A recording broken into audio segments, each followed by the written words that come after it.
President, distinguished colleagues, I will not take much of your time today. I just believe that learning could be taken from the matter that I wish to bring before this body. Mr. President, under Article 11 on accountability of public officers of our Constitution, it is stated that public officers and employees must at all times be accountable to the people, serve them with utmost responsibility, integrity, loyalty, and efficiency. The past few months, we've been focused on the lack of integrity in government officials because of the flood control project issues. But we forget that corruption also happens because the government is inefficient and incompetent. During the recent budget season, I saw how incompetence creates fertile ground for corruption, making it easy to exploit the system to create illegal opportunities without detection. Ang pinagtutunghan ko po ay ang Food and Drug Administration or FDA.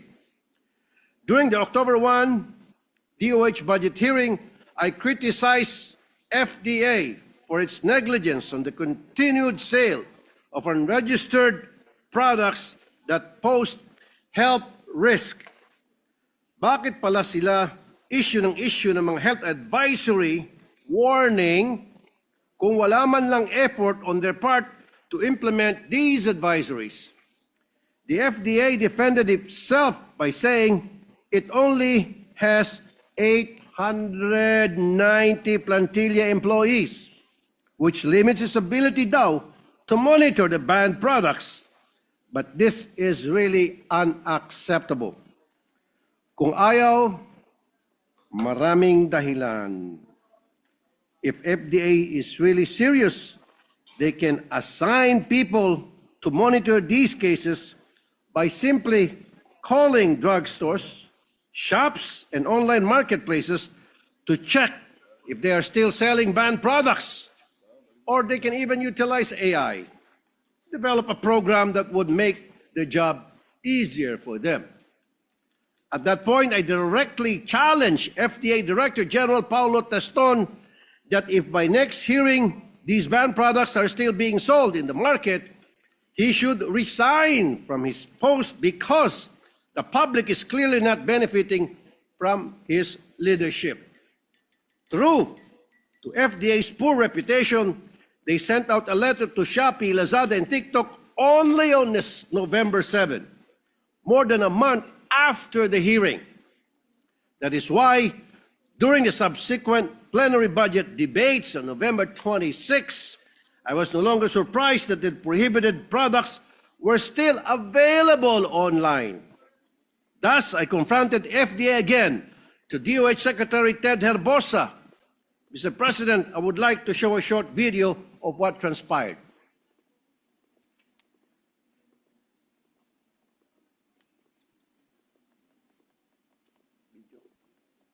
So since the last hearing, up to now, wala pa rin pong ginawa, Mr. President, ang FDA. And I still have the list of the same products. Pero sabi po kanina ng FDA, Mr. President, November 7 lang nagpadala ng letters, so it took them more than a month to just send a letter to different online platforms. Napakabagal, Mr. President. Gusto ko po hain ng challenge sa FDA for the second time. What if my office or Rapid Tool for Inaction mapatake down yan in 1 week or less? Will you? So since the last hearing, up to now, wala pa rin pong ginawa, Mr. President, ang FDA.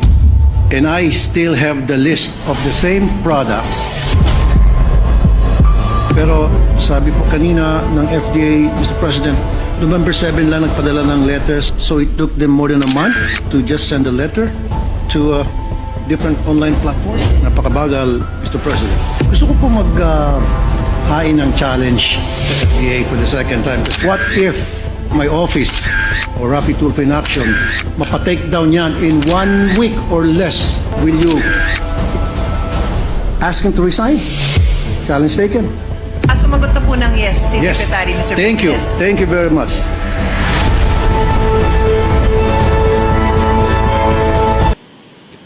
So I'm calling on you, Secretary Bosa, make good on your promise on accepting my challenge at that time that you will ask Herbosa to resign dahil napaka-inutil ng taong yan. Yung isang dekada niyang mahigit na hindi niya ma-take down, Mr. President, na ilang buwan o taon ng mga produkto hindi niya ma-take down. Napaka-take down ko po in just 7 working days. At 2 tao lang pong inassign ko para tutukan yon. Whereas siya, mahigit 800 ang kanyang mga tao, by the hundreds of millions of pesos ang kanyang budget kada taon.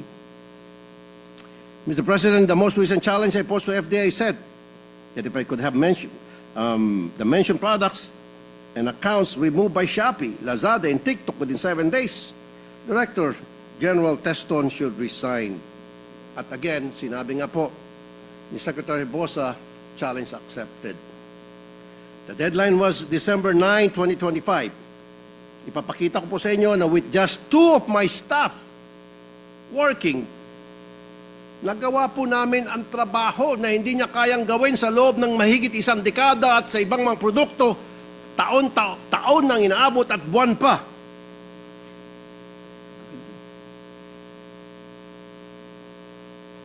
Every day after that, we would message the point person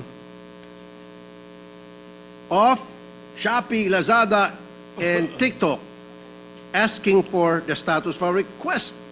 It just takes a few minutes every day to do that. December 9, 700 products, 700 product listings have been taken down. 373 by Lazada, 189 by Shopee, and 138 by TikTok Shop. By now, there are already 909 listings taken down. With little manpower, we were able to do what FDA could not do for decade, more than a decade, for years, for months, in some products. Ano po ang tawag dito? 2 lang po. Bakit 3? Dalawa lang. Tamad, inutil, o kurakot. Dahil tumatanggap doon sa mga hindi nila mapa-take down ng mga produkto na sinasabi nila mismo na harmful po for human consumption, mapanganib, kaya nagbigay po sila ng warning.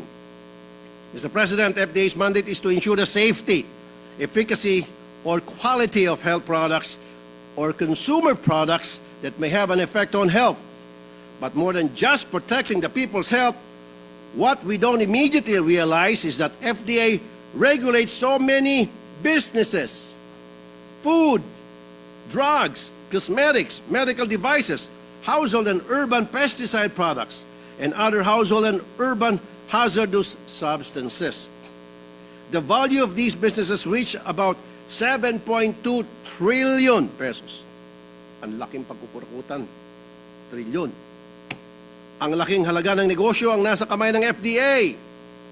And with FDA topping the list of most complaint agency from January to August 2025 by the Anti-Red Tape Authority or ARTA, medyo mapapaisip po kayo. Ano ba talaga ang nangyayari dyan sa FDA? Based on our verification with ARTA, the reason for the complaints is often failed to process on time. Maraming unregistered products online kasi ang tagal nila mag-process, baka nag-aantay ng lagay. Kaya dahil alam nila na papasa ang produkto nila at safe ito, kaya itong ibang mga pharmaceutical companies, nagbebenta na lang para hindi masayang opportunity. For example, after October 1 budget hearing, where I mentioned unregistered products being sold in Watsons, such as popular brand products of Biotin and Lumi. Because they were called out, Watsons removed the products from their online platform, Motopropio. Well, actually, after they were called out, that's when they act on it and remove their products online. But a few days after, FDA finally approved these products. Sabi siguro ng FDA, sayang kung hindi kami napatulfo. Tuloy-tuloy pa rin sanang alam niyo na walang tuloy ng kita ang FDA. FDA is purely reactive and not proactive and definitely not productive. May isa pa pong nakarating sa akin na modus ng FDA kung saan iniipit po nila ang ilang maliliit na pharmaceutical companies, local pharmaceutical companies. Tulad nitong insect killer na Strike, na water-based insect repellent. Safe na, mura pa.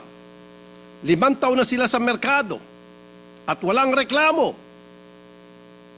Pero, noong 2022, bigla na lang nilang hindi ni-renew ang Certificate of Product Registration ng nasabing produkto. At kung ano-ano mga dahilan ang binibigay kung bakit ayaw nila i-renew hanggang sa napagod na yung manufacturer, hindi na lang po tinuloy ang pagbenta ng napakaganda sanang Strike product. Samantala, agad-agad, isang multinational company naglabas ng parehong produkto, parehong technology na mas mahal, biglang kumalat sa merkado. And very obvious, pinatay nila ang isang produkto na mura na galing sa isang maliit na pharmaceutical company para itong malaking multinational company come up with the same product and much expensive para maaprubahan, mapunta sa market. And of course, hindi naman siguro tayo mga elementary at alam na natin kung anong dahilan. Again, ang dahilan ay salapi. Now, the public is stuck with these expensive products kasi nga, mas mahal ang mga multinational companies na malaki ang ginagastos sa advertising at marketing. Ito rin ang nangyari sa ibang mga gamot kung saan mas nakakabenta ang mga multinational pharmaceutical companies dahil sa gastos ng mga sa medrep, sa mga seminars ng mga doktor, hotel, airplane tickets, and tours. Yan po ang isang dahilan kung bakit napakamahal po ng napakarami natin mga gamot na hindi kayang bilhin ng mga ordinaryong mamamayan dahil nga po gumagastos itong mga multinational companies ng milyon-milyon, daan-daan milyon kada taon para sa isang produkto. Whereas the small multinational companies, they don't have that budget. Therefore, wala din silang panglagay, hindi na po inaprubahan ang kanilang certification product or CPR, Certificate of Product Registration, after a year na matagal na tinatangkilik na sa merkado. Sa medium-sized pharmaceutical companies, just word of mouth po ang nangyari kaya mas mura ang mga produkto nila. Pero sila po ang pinahirapan ng FDA dahil wala nga po silang panglagay. Anyari FDA, hindi lang po kayo tamad at inutil, panigurado, talamak din ang korupsyon sa FDA.